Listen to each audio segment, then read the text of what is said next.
बन यांनी अमित ठाकरे यांना डिवचलेला आहे।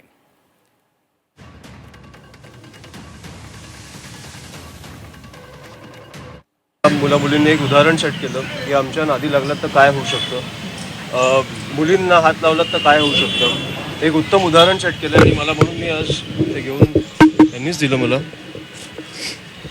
ही ती पावती आहे त्यांची, ते काय फॉर्म भरून घ्यायची, 5-5 रुपये 100-100 रुपये देऊन हे फॉर्म भरून घेत आहेत।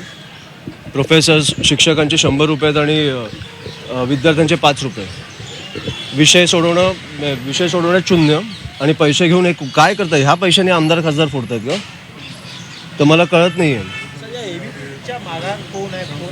मला काही फरक पडत नाही, आमच्या नादी नका लागू। फक्त सत्तेत असल्यामुळे सत्तेतच मी सकाळी पण बोललो तुमच्याकडे, हा सत्तेतला पक्ष आहे, सत्तेतली एक संघटना आहे, काम करायचं तर किती उत्तमपणे करू शकतात, पण विद्यार्थ्यांचे प्रश्न ऐकायचे नाही आणि उगाच उंगल्या करत बसायचा, मुलींवर हात टाकायचा, हे आम्हीच करणार। नेतृत्व विद्यार्थी परिषदेच्या मांडवाखाली घडलेले आहेत। तुमच्यासारखं भाषण विसरणारे अखिल भारतीय विद्यार्थी परिषदेचे कार्यकर्ते नसतात।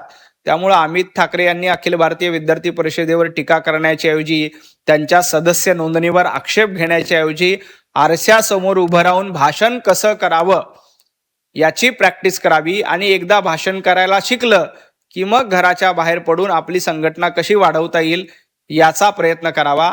अन्यथा अखिल भारतीय विद्यार्थी परिषदेचे कार्यकर्ते जशास तसं उत्तर देण्यासाठी सक्षम आहेत।